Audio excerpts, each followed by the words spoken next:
செங்கோட்டையின் செல்லும் இடமெல்லாம் கேமராவோடைய மைக்கோடைய இன்னைக்கு போயிட்டு இருக்காங்க. தாவேக்காவில் சேர்ந்த பிறகு இவ்வளவு கூட்டம் அப்படின்னா இதுலேருந்தே நீங்கள் புரிஞ்சுக்கலாம், அங்கே கூடிய கூட்டம்ங்கிறது தாவேக்காவினருடைய கூட்டம். ஸோ அந்த கட்சியில் இணைந்த செங்கோட்டையனுக்கு கட்சி சார்பாக வந்து அவங்க வரவேற்பு கொடுத்துருக்காங்க. அப்படி தான் அதை பார்க்கணும். அதனால் இந்த கூட்டத்தை பொறுத்த வரைக்கும் அது விஜயினுடைய கூட்டம். அந்த கட்சியில் இணைந்ததால் அவர்கள் வந்து தங்களுடைய மகிழ்ச்சியையும் உற்சாகத்தையும் வந்து தெரிவிக்கும் விதமாக அப்படி ஒரு கூட்டமாக திரண்டிருக்காங்க. செங்கோட்டையன் வந்து ஒரு பெரிய ஆள் அப்படின்னு நம்பிக்கிட்டு இருப்பாங்க, நினச்சிக்கிட்டு இருப்பாங்க. ஸோ அவங்களுக்கு வந்து இவர் வந்து தாவேக்கா பக்கம் போனது வந்து ஒரு பெரிய விஷயமா பார்ப்பாங்க. அடடா, செங்கோட்டையனே வந்துட்டாரா, அப்போ தாவேக்கா அடுத்து ஜெயிச்சு ஆட்சிக்கு வந்துருங்கிற மாதிரி அவங்க பார்ப்பாங்க.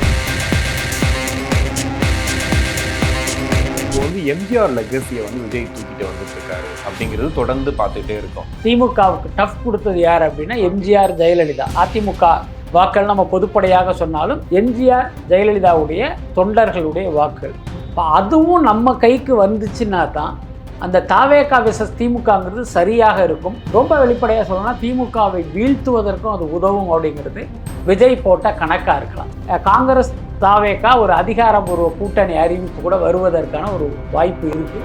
அதற்கான பேச்சுவார்த்தை அப்படி நடந்துக்கிட்டே இருக்குது. விஜயாக இருந்து பார்த்தா தானே விஜய்க்குள்ள கஷ்டங்கள்லாம் நமக்கு தெரியும். அதனால் நிச்சயமாக அவருக்கு கூட்டம் கூடினாலும் கஷ்டம், கூட்டம் கூடலைன்னாலும் கஷ்டம். அதுதான் விஜய்க்குள்ள நெருக்கடி.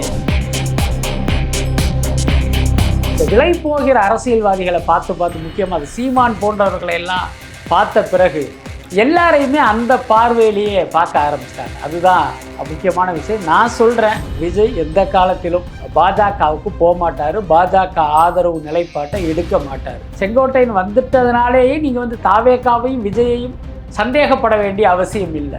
விஜயுடைய உருவத்தில் அவர்கள் எம்ஜிஆரையும் ஜெயலலிதாவையும் பார்ப்பதற்கு வாய்ப்பு இருக்குது. அப்போ அந்த வாக்குகள் அந்த பக்கம் போகும். ரொம்ப வெளிப்படையாக சொல்லணும் அப்படின்னா திடீர்னு வந்து இவர் அண்ணாவை பற்றி போற்றி புகழ்வதும் எம்ஜிஆர் ஜெயலலிதாவை போற்றி புகழ்வதும் கூட இந்த கால்குலேஷனில் தான்.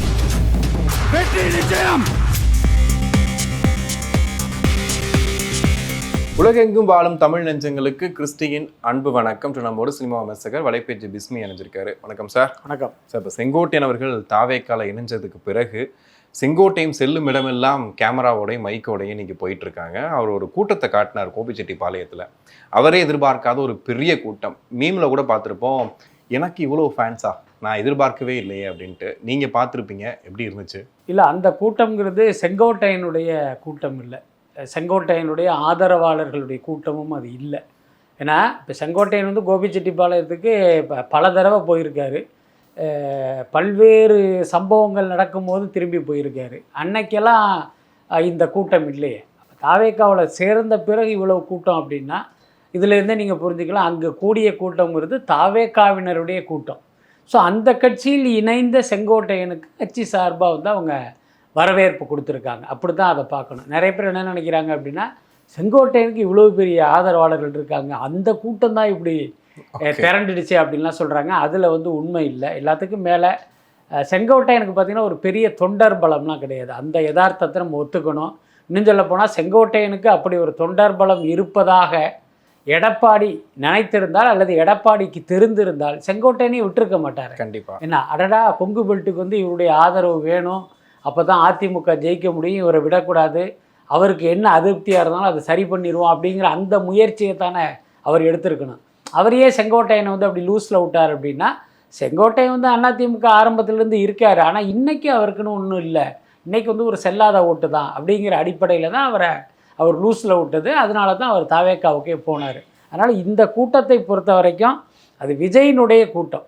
அந்த கட்சியில் இணைந்ததால் அவர்கள் வந்து தங்களுடைய மகிழ்ச்சியையும் உற்சாகத்தையும் வந்து தெரிவிக்கும் விதமாக அப்படி ஒரு கூட்டமாக திரண்டிருக்காங்க. ஓகே, தமிழக வெற்றி கழகத்தோட கலர் மாறி இருக்கா சார்? இப்போ இந்த செங்கோட்டையன் சேர்ந்ததுக்கு அப்புறமா ஒரு புதிய உற்சாகத்தோடு இருக்கிறாங்க. நீங்கள் சொன்ன தொண்டர்கள் கூடுறதா இருக்கட்டும், பேசுகிறதா இருக்கட்டும், எல்லாமே புதிய உற்சாகம் இருக்குது.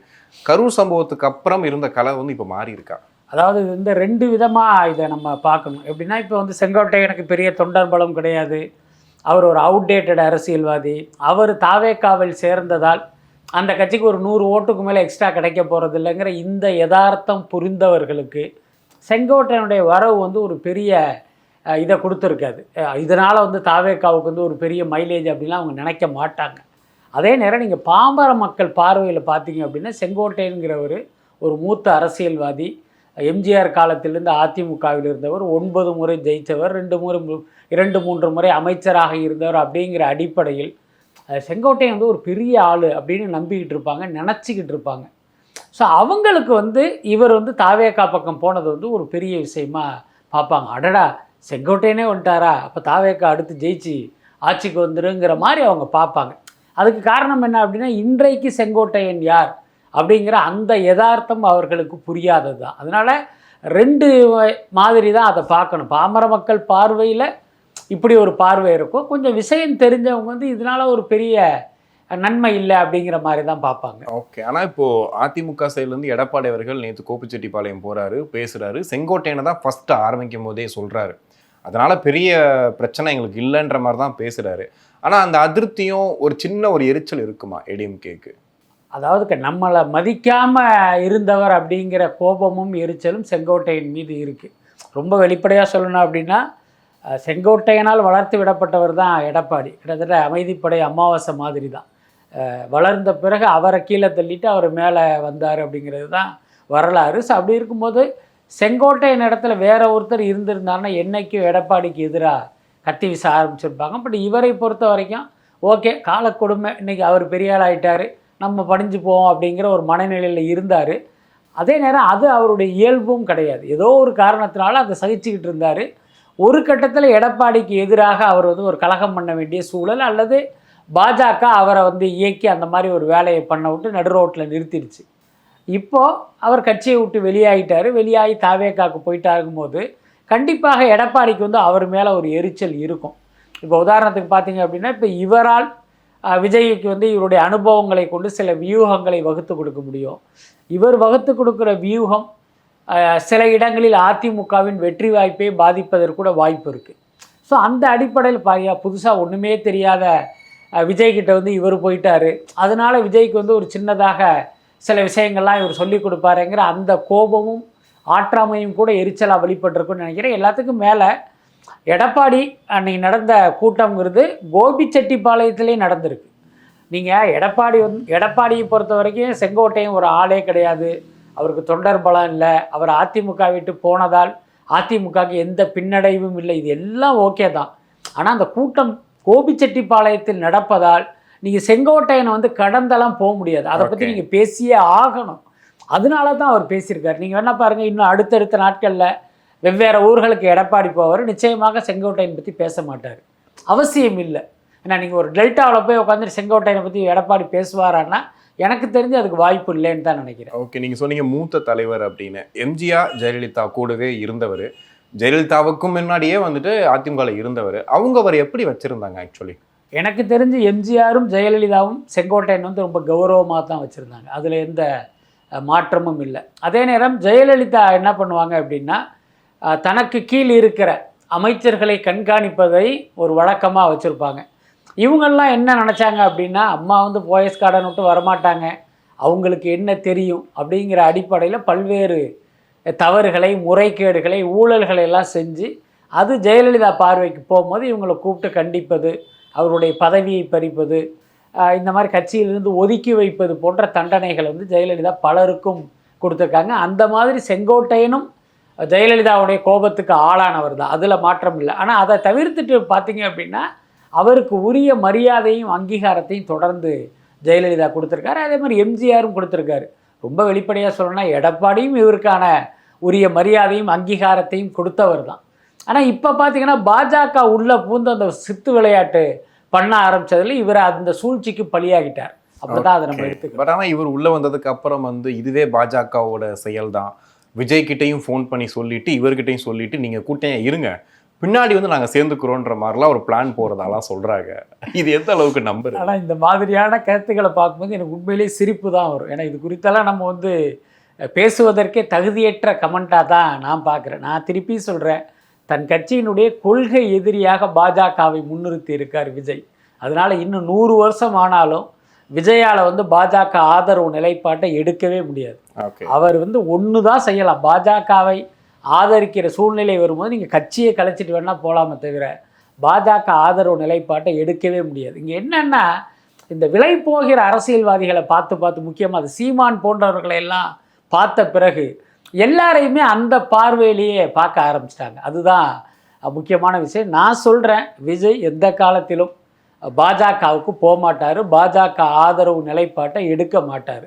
அதுக்கடுத்து செங்கோட்டையன் அந்த சேர்த்ததில் பார்த்தீங்கன்னா நமக்கே ஒரு மாறுபட்ட கருத்து இருக்குது. நாட் ஒன்லி செங்கோட்டையன், நிர்மல்குமாரை சேர்த்ததுலேயுமே நமக்கு வந்து ஒரு கேள்வி இருக்குது. நிர்மல்குமார் அதிமுகவிலிருந்து தாவேகாவுக்கு வந்தாலும் அவர் அடிப்படையில் வந்து ஒரு சங்கிதான, ஒரு வலதுசாரி சிந்தனை கொண்ட ஒருத்தவர் தானே. ஸோ அப்படி இருக்கும்போது அவரையெல்லாம் நீங்கள் எந்த அடிப்படையில் கட்சியில் சேர்த்தீங்க, எந்த அடிப்படையில் நீங்கள் அவருக்கு பதவி கொடுத்தீங்க அப்படிங்கிற ஒரு கேள்வியே நமக்கு இருக்குது. அதே மாதிரி தான் செங்கோட்டையனும் கூட. நான் ஏற்கனவே சொன்ன மாதிரி செங்கோட்டையன் வந்ததுனால கொங்கு மண்டலத்தில் தாவேகா வந்து எல்லா தொகுதியிலும் ஜெயிச்சிருன்னா அர்த்தம் கிடையாது. என்ன, ஒரே விஷயந்தான், இந்த சுற்றுப்பயணத்துக்கு அவர் வந்து ஒரு சூப்பராக பிளான் போட்டு கொடுப்பாரு. அதுக்கடுத்து தாவேகாவுக்கு வந்து தேர்தல் அனுபவம் கிடையாது. தேர்தலில் வந்து எந்த மாதிரியான தில்லு முள்ளுகள் தில்லாலங்கடி வேலையெல்லாம் நடக்கும் அப்படிங்கிறது செங்கோட்டையனுக்கு தெரியும். திமுக எப்படியெல்லாம் பண்ணுவாங்க, அதை எப்படியெல்லாம் முறியடிக்கணும் அப்படிங்கிற அந்த சூட்சுமும் அவருக்கு தெரியும். ஸோ அந்த அனுபவம் தாவேகாவுக்கு தேர்தலில் பயன்படும். இதை தாண்டி எந்த பிரயோஜனமும் இல்லை செங்கோட்டையன் வந்ததால். எல்லாத்துக்கும் மேலே சமீப காலமாக செங்கோட்டையன் யாராக இருந்தார் அப்படின்னா பாஜகவுடைய ஒரு ஏவல ஆளாக தான் அவர் இருந்தார். அவரே சொன்னார், எனக்கு அமித்ஷா அப்படி சொன்னார், அமித்ஷாவை போய் பார்த்தேன் அப்படின்லாம் சொன்னேன். நான் என்ன கேட்குறேன், நீங்கள் அதிமுகவில் இருக்கீங்க, அதிமுக தலைமை மீது உங்களுக்கு அதிருப்தி அப்படின்னா நீங்கள் நேரடியாக அங்கே தானே போய் கேட்கணும். அது அமித்ஷா கிட்ட போய் கேட்டு அவருடைய ஆலோசனைப்படி நீங்கள் எப்படி கழகத்தை ஆரம்பிக்கலாம். இதன் மூலமே நீங்கள் தெரிஞ்சுக்கலாம் இவர் வந்து ஒரு பாஜகவுடைய ஆளாகத்தான் இருந்தார். ஆனால் இன்றைக்கி வந்து இவர் தாவேகாவுக்கு வந்ததுனால பார்த்திங்கன்னா இப்படி ஒரு சந்தேகங்கள்லாம் ஏற்பட்டுருச்சு. எனக்கு தெரிஞ்சு விஜய் வந்து இவரை வந்து அனுமதிக்காமல் இருந்திருக்கலாம். அதுதான் எனக்கு தோன்றுகிற ஒரு விஷயம். அதே நேரம் செங்கோட்டையன் வந்துட்டதுனாலேயே நீங்கள் வந்து தாவேகாவையும் விஜயையும் சந்தேகப்பட வேண்டிய அவசியம் இல்லை. ஓகே, விமர்சனங்களோடு வந்தாலுமே இப்போ அதிமுகவோட அடிப்படை தொண்டனுக்கு எம்ஜிஆரும் ஜெயலலிதாவும் முன்னோடியாக இருக்காங்க. இப்போ இவரும் சட்டப்பையில் ஜெயலலிதா ஃபோட்டோ வச்சுருக்காரு, கட்சியோட அந்த பேனர்லையும் பார்த்தீங்கன்னா அலுவலக பேனர்லையும் மாற்றிட்டாரு, ஆனால் அவங்க ஃபோட்டோ அப்படியே இருக்குது. இந்த அடிப்படை தொண்டர்கள் எல்லாமே தாவேகாக்கு மேலே ஒரு கரிசனம் காட்டுறதுக்கான வாய்ப்பு இருக்கா இது மூலியமா? ஏன்னா விஜயவர்களும் எம்ஜிஆரை கோட் பண்ணி தான் அடிக்கடி பேசிகிட்டு இருக்காரு. அந்த கன்வர்ஷன் நடக்குமா? அதாவது அதிமுக தொண்டர்களுடைய ஆதரவு 2026 தேர்தலில் தாவேகாவுக்கு கிடைப்பதற்கு வாய்ப்பு இருக்குது. ஆனால் அதற்கான காரணம் செங்கோட்டையன் இங்கு வந்தது கிடையாது. என்னன்னா இப்போ எம்ஜிஆர் தொண்டர்கள் ஜெயலலிதா தொண்டர்கள் பார்த்திங்கன்னா உள்ளுக்குள்ளே வந்து ஒரு இரத்த கண்ணீர் வடிச்சுக்கிட்டு இருப்பாங்க. என்னென்னா எம்ஜிஆரும் ஜெயலலிதாவும் வளர்த்த கட்சி இப்போ எடப்பாடிங்கிற ஒரு அடிமை கையில் போய் சிக்கிக்கிச்சு. ஒரு ஆளுமை மிக்க தலைவர் இவர் கிடையாது. எந்த நேரத்தில் வேணாலும் இவர் பணிந்து போகிற ஒரு நபர் தான். பாஜகவோட கூட்டணி இல்லைம்பார், அப்புறம் அங்கிருந்து ஒரு மிரட்டல் வந்ததுக்கப்புறம் பாஜகவோட கூட்டணி வைப்பார். ஸோ இப்படிப்பட்ட ஒருத்தர்கிட்ட போய் இந்த கட்சி போயிடுச்சு அப்படின்னு அவன் உள்ளுக்குள்ளே வந்து குமுறிக்கிட்டு இருப்பான். அப்போ அவன் மீண்டும் அதிமுகவுக்கு வாக்களிப்பது அப்படிங்கிறது எம்ஜிஆருக்கும் ஜெயலலிதாவுக்கும் வாக்களிப்பதா எடுத்துக்க முடியாது. அதனுடைய பலனை அனுபவிப்பது வந்து எடப்பாடி தான். ஆனால் எடப்பாடி அதற்கு தகுதியானவராக இல்லை அவன் பார்வையில். அப்போ என்ன பண்ணலாம் அப்படிங்கும்போது அவன் பார்வைக்கு தெரிவது வந்து விஜய். என்ன காரணம்னா அவர் எம்ஜிஆரையும் ஜெயலலிதாவையும் அண்ணாவையும் தொடர்ந்து உயர்வாக தான் பேசிக்கிட்டே இருக்கார். அப்போ விஜயுடைய உருவத்தில் அவர்கள் எம்ஜிஆரையும் ஜெயலலிதாவையும் பார்ப்பதற்கு வாய்ப்பு இருக்குது. அப்போ அந்த வாக்குகள் அந்த பக்கம் போகும். ரொம்ப வெளிப்படையாக சொல்லணும் அப்படின்னா திடீர்னு வந்து இவர் அண்ணாவை பற்றி போற்றி புகழ்வதும் எம்ஜிஆர் ஜெயலலிதாவை போற்றி புகழ்வதும் கூட இந்த கால்குலேஷனில் தான். ஏன்னா இப்போ எடப்பாடி மேலே எல்லாருக்கும் அதிருப்தி இருக்குது, நம்ம இதை கையில் எடுத்தோம்னா ஓட்டு நம்ம பக்கம் வர்றதுக்கு வாய்ப்பு இருக்குது. ஸோ இந்த கால்குலேஷனில் தான் விஜயே கூட அண்ணாவை பற்றியெல்லாம் இப்போ சமீப காலமாக அதிகம் பேச ஆரம்பிச்சிருக்காருன்னு நினைக்கிறேன். ஓகே, இப்போ வந்து எம்ஜிஆர் லெகசியை வந்து விஜய் தூக்கிட்டு வந்துட்டு இருக்காரு அப்படிங்கிறது தொடர்ந்து பார்த்துக்கிட்டே இருக்கோம்.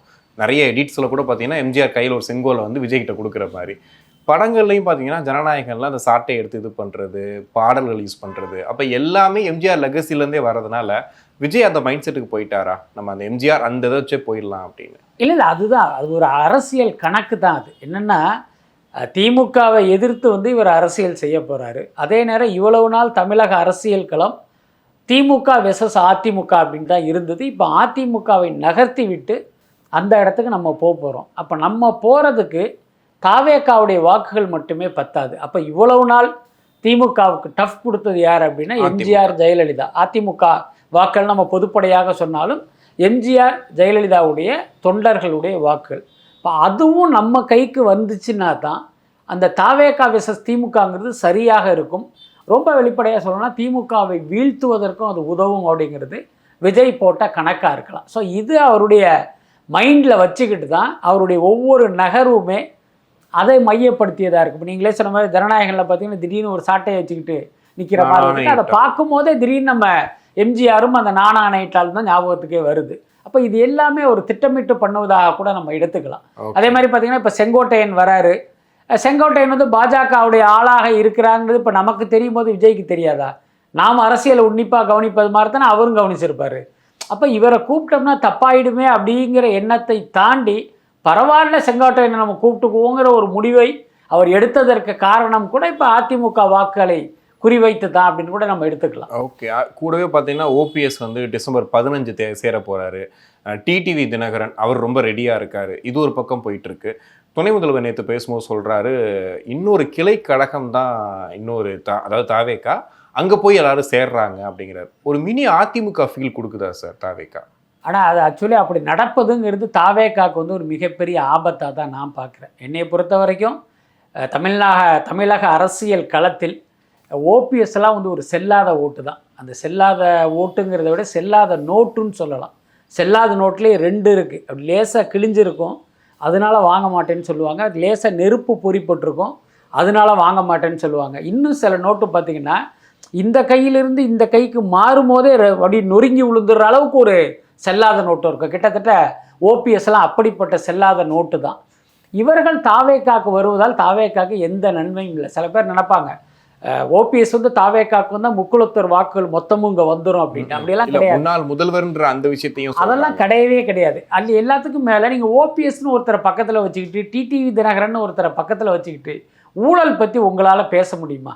அந்த யோக்கியதையை நாம் இழந்துருவோம். இப்போ திமுகவோடு பார்த்தீங்கன்னா இந்த 2026 தேர்தலில் மல்லு கட்ட போகிறார் விஜய். என்ன சொல்லி மல்லு கட்டுவீங்க? குடும்ப ஆட்சி அப்படின்னு நீங்கள் சொல்கிறதா வச்சுக்கோமே. டிடிவி தினகரன் யார்? அவருடைய இதில் குடும்ப ஆட்சி இல்லையா? ஓபிஎஸ் கிட்ட குடும்ப ஆட்சி இல்லையா? இல்லை குடும்ப இது அரசியல் இல்லையா? எல்லார்கிட்டையுமே இருக்குது. அதுக்கடுத்து பார்த்தீங்கன்னா ஊழல்னு ஒரு விஷயத்தை எடுத்துக்கிட்டீங்க அப்படின்னா பக்கத்தில் 2 ஊழல் முதலைகளை பக்கத்தில் வச்சுட்டு எப்படி நீங்கள் அதை பேச முடியும்? அதனால் எனக்கு தெரிஞ்சு விஜய் வந்து இது போன்ற ஆட்களை அருகில் சேர்க்கவே கூடாது. அதுதான் நான் நினைக்கிற விஷயம். அதை தாண்டி நமக்கு வந்து இந்த கூட்டணியாக வேணும், இந்த சமூக வாக்குகள்லாம் நமக்கு வேணும் அப்படின்னு நினச்சி விஜய் இவர்களை பக்கத்தில் சேர்த்தாங்க அப்படின்னா அதுவே விஜய்க்கு மைனஸ் ஆகி 2026 தேர்தலில் அவருக்கான வெற்றி வாய்ப்பு பெரிய அளவில் பாதிக்கப்படும். அப்படி தான் நான் நினைக்கிறேன். ஓகே. அதனால் பார்த்தீங்கன்னா எனக்கு தெரிஞ்சு இவர்களை எல்லாம் அவர் அருகில் சேர்க்க மாட்டார் அப்படின்னு தான் நான் நினைக்கிறேன். ஓகே. பாமகவுமே ரெடியாக இருக்க மாதிரி தானே சார் பேசிகிட்டு இருக்காரு. அவர் பேசும்போதுமே நாளைக்கு பாருங்கள், நாளை கழிச்சு பாருங்கள், கூட இருக்க எல்லாருமே வந்து எம்எல்ஏ எம்பி ஆக போகிறீங்கன்னு அவர் ஒரு சைகை கொடுத்துக்கிட்டே இருக்கார் இல்லையா? இப்போ திமுக வீழ்த்துறதுக்கு இந்த பக்கம் ஒரு கூட்டணி சேருதுங்கிறத எடுத்துக்கலாமா? இல்லை, பாமகவை பொறுத்தவரை இன்றைக்கி அது 2 ஆயிடுச்சு. என்ன, அன்புமணி பாமக, ராமதாஸ் பாமகன்னு ஆயிடுச்சு. அன்புமணியை பொறுத்த வரைக்கும் அவருடைய ஒரே லட்சியம் ஒன்றிய அமைச்சர் பதவி. அதிலும் முக்கியமாக அந்த சுகாதாரத்துறை வந்து அவருக்கு வேணும். அதை வச்சு அவர் நிறைய கனவு கோட்டைகள்லாம் கட்டி வச்சதால் அவர் அதை நோக்கி தான் அவருடைய அரசியலே இருக்கும். அந்த கூட்டணி சேருவதும் கூட இது எந்த கட்சியால் நமக்கு தர முடியுமோ அந்த கட்சி பக்கம் தான் போவார். அந்த அடிப்படையில் அன்புமணி பாமகங்கிறது அதிமுக பாஜக கூட்டணி பக்கம் தான் போகும். அதுக்கு அடுத்து ராமதாஸ், அவருக்கு இன்றைக்கி தெரிஞ்சிருச்சு பாமகவை நம்ம சட்ட ரீதியாக மீட்க முடியாது. ஏதோ ஒரு வகையில் சூழ்ச்சி செய்தோ துரோகம் செய்தோ அல்லது ஒரு சாமர்த்தியமாகவோ பாமக என்கிற கட்சியை வந்து அன்புமணி வந்து கைப்பற்றிட்டார்.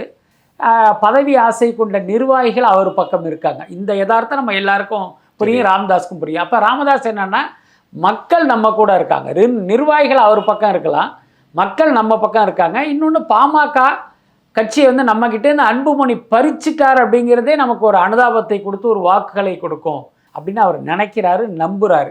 ஸோ அந்த அடிப்படையில் பார்த்தீங்கன்னா அவர் திமுக பக்கம் செல்வதற்கு தான் அதிக வாய்ப்பு இருக்குது. அவர் வந்து தாவேக்கா பக்கம் வருவதற்கான வாய்ப்புங்கிறது ரொம்ப குறைவு. ஓகே. அதுக்கு அடுத்து தாவேக்காவுக்கும் ஒரு சிக்கல் இருக்குது. நீங்கள் பாமகவையும் பாஜகவையும் எந்த காலத்திலும் உங்களோட நீங்கள் சேர்த்துக்கவே முடியாது. நான் ஏற்கனவே சொன்ன மாதிரி பாஜகவை நீங்கள் வந்து ஒரு கொள்கை எதிரியாக முன்னிறுத்திட்டீங்க. இன்னொரு பக்கம் விஜய் தொடர்ந்து பேசுனது பார்த்தீங்கன்னா பிளவுவாத அரசியலுக்கு எதிராக அப்படின்னாரு. என்ன, பாஜக மட்டும் பிளவுவாத அரசியல் பண்ணலை, பாமகவும் பிளவுவாத அரசியல் தான் பண்ணுது. என்னன்னா அவன் மதத்தை வச்சு பண்ணுறான், இவங்க ஜாதியை வச்சு பண்ணுறாங்க. நாம் தமிழர் கட்சி ஒரு பிளவுவாத சக்தி தான். இவர்கள் இனம் மொழி அப்படிங்கிற பேரில் பார்த்தீங்கன்னா மக்களை பிளவுபடுத்துகிற ஒரு சக்தியாக அவங்க இருக்காங்க. அதனால் தாவேகா பார்த்தீங்கன்னா ரொம்ப நுணுக்கமாக அவர்களுடைய கொள்கையே அவங்க வந்து ஆராய்ந்தால் இவங்க யாரையுமே அவங்க பக்கத்தில் வச்சிக்க முடியாது. அதனால் எனக்கு தெரிஞ்சு பாமக வந்து தாவேகா கூட செல்வதற்கான வாய்ப்பு குறைவு. திமுக கூட வேணா செல்லலாம். அப்படிதான் பேச்சுவார்த்தையும் நடப்பதாக நம்ம கேள்விப்படுறோம். ஓகே, இப்போ பாண்டிச்சேரியில் டிசம்பர் 5 விஜய் அப்படின்ற விஷயத்த பார்த்தோம். அடுத்த நாளே சன் நியூஸில் மட்டும் ஒரு கார்டு வருது, அனுமதி கொடுக்கப்படவில்லை கரூர் சம்பவத்தை மேற்கோள் காட்டி அப்படின்னு. வேற எந்த சேனல்லையுமே அதை போடலை. அதுக்கப்புறம் பார்த்தா 3வது வாட்டியாக அன்னைக்கு ஆனந்த் அவர்கள் போயிட்டு மனு கொடுத்துருக்கா சொல்கிறாங்க. ஆனால் அதுக்கு முன்னாடியே அவங்க நியூஸ் போட்டாங்க. அது எப்படி சார் அது? அதாவது பார்த்தீங்கன்னா என்ஆர் காங்கிரஸ் வந்து இப்போ விஜயோட வந்து இவ்வளவு நாள் வந்து ஒரு இணக்கமாக இருந்தாங்க. முக்கியமாக ரங்கசாமி விஜயை சந்தித்ததெல்லாம் நமக்கு தெரியும்.